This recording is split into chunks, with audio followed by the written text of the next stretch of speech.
Hey. Hi. Are you scared? Woo. All right, let's go with a little backstory. I've known you now for years. Mm-hmm. And I knew you single. Nope. I never knew you single? Never knew me single. You've been with your partner this entire time? This entire time. Yeah. That's mind-blowing to me. Freshly, I don't even know what single life means. Yeah, no one has any way of understanding what transitioning out of a relationship could look like. I think we all only just see the movies, which is like, I hate him, he did this to me, it's the end of the world, I never want to talk to him again. But there's so many different versions that I am now finding out there's a lot of different versions of like breaking up with someone or uncoupling because I'm going through it and I didn't know this was possible, and it's beautiful and it's transformative and I'm learning so much, and it's a wonderful process that I'm going to cherish for life. That's beautiful. What the fuck does that mean? I love him so much, and we're no longer together, and it ended pretty recently still, so 7 weeks ago. Honestly, for me, energetically, it just was the end of the romantic aspect of our relationship. There wasn't a match anymore. In the romantic sense, it wasn't fulfilling our cups. I saw both of our potentials not being reached by being together because it felt like we were hindering each other's growth. But right now, I love him, and I have so much more love than I ever have before, and appreciation for what he's done for me, and we still talk. Do you think a part of that love, the expansion of love, comes from letting go? I think so. I feel a sense of relief because we both did try to make it work romantically for a few like solid months, like a solid amount of time beforehand. And I almost started seeing my health suffer. I saw a lot of things in my life start to suffer. My friendships were suffering a little bit, my health for sure. There was so much stress in my body that I kept on getting cold sores every single month, like clockwork, for 6 months at least. There was a lot of things that I wasn't putting myself in the best position to make myself blossom, and I was starting to just be a pretty shit version of myself that I didn't like. We were talking about this before, how I was reflecting on what would divorce look like for me, and saying that it would be at that point where I felt like it is so unlikely, and the likeliness exists in spaces that don't feel happy for me. Do you guys feel like you got to that space? Yes. I don't think you need to push something further than it needs to go just to try to prove to others that, it's forever. Yes, I proposed. Yes, I love him. Yes, I still love him. Yes, I did see myself with him long term. I still, now even just thinking about it, like holding his hand when I'm like 80, it's so cute. Because I love him so much, and maybe as a friend as I could. So that aspect of things still does hurt. But do I need to be with him romantically and feel like I'm hindering his growth and he's hindering mine in some aspects in order to have that vision fulfilled? No. Because it's just a vision and it can shift and mold. Because the vision that's actually more important to you is the vision of thinking of him at 80, looking back on his life and being like, fuck yeah. I love him so much that I want to set him free, and I want him to do the same for me. And I think love, now I'm definitely coming to a point where I do think that love isn't a case of needing someone. It's loving someone so much that you just want the best for them. And if the best for him means not being with me in the romantic sense, that makes me so happy. And I hope he sees the same for me. And I think he does, because we both love each other so much. There's so much love that I have for him. Yeah, and it's weird to even be in a place where I have released him as my partner, but love him so much.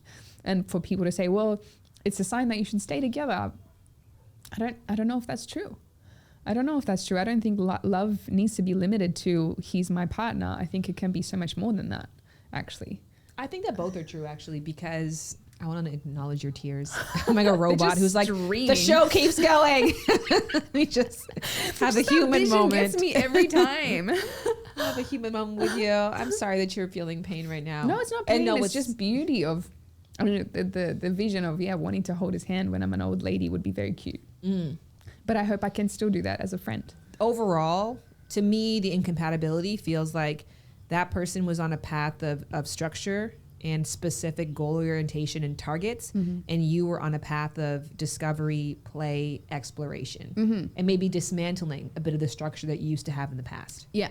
Yeah, I've definitely reached a stage now, very satisfied with my level of like material success and everything like that. I've reached a point where I'm like, I feel like I've mastered this space. Like I'm good. And I don't really have an extra desire to keep working, to be a workaholic, because I've spent all of my 20s being a workaholic and I am kind of done with it and I don't really want it. And he's still on the path of wanting that. And that's so fine. Yes. And that's my path. Right. I just want to connect. I want to do acro yoga. I want to free dive. I don't want to talk about anything that I'm doing. I just want to have fun because I can. I'm in a position where I have definitely feel like I'm so secure financially that this is now opened up for me and I want to explore this space. And I felt like I couldn't quite escape the workaholic space or the work focused space within that relationship as well. And I'm just going to say this. This is really interesting to me. So, breakup, not interested in anybody else, but I still have sexual energy flowing through me. I'm masturbating and I'm not thinking about other people. I'm thinking about the success and the art that I'm going to be creating. And it turns me on so much. And I'm like, whoa. And I see the future vision of myself and I'm like, wow, she's so beautiful and sexy and interesting. And the art, the possibilities, I could go here and here and here.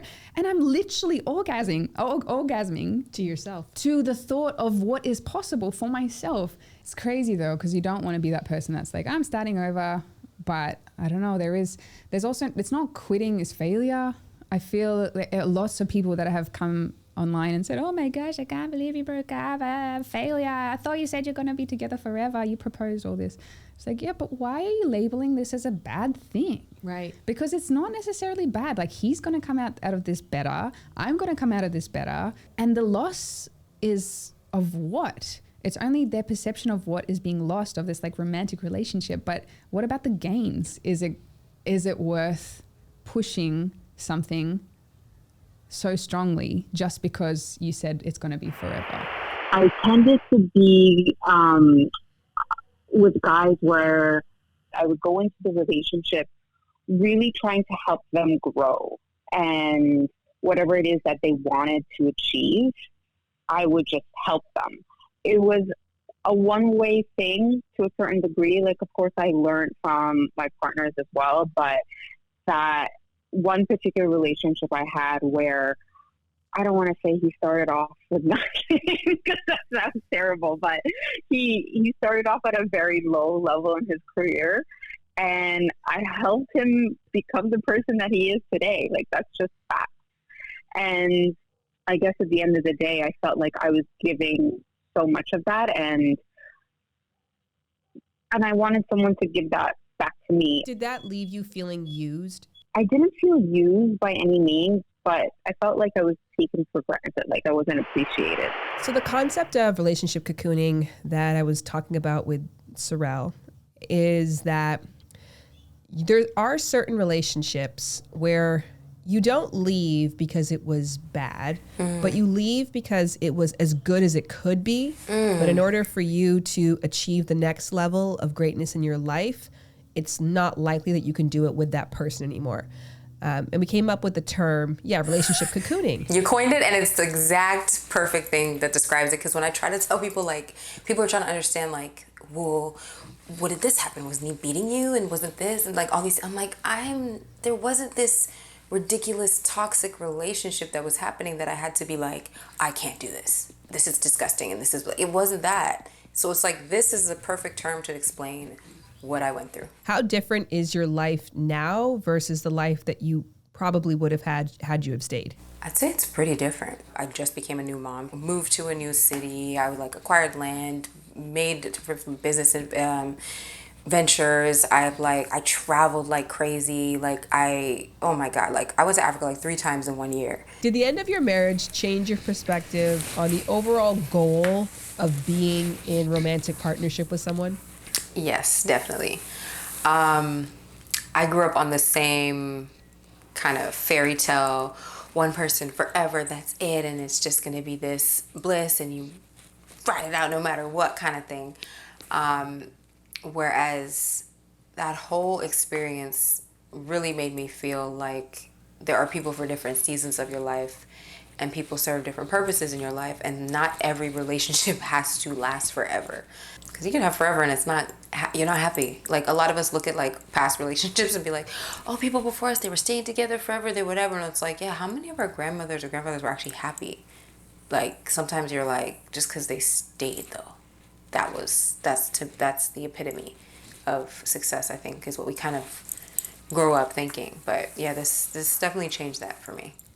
If she knows what she's doing, even if I don't want to orgasm, I'm coming. You know what I mean? I would imagine as a fuckboy, you are in a lot of arguments. Not necessarily. You would think that. But usually, fuckboy would just ghost you. Your ignorance is killing people. You've had how many sexual partners? Nearly 200. I'm shallow, so I want really good looking men. And now, too, it's like I can't expect a man to make more money than me now.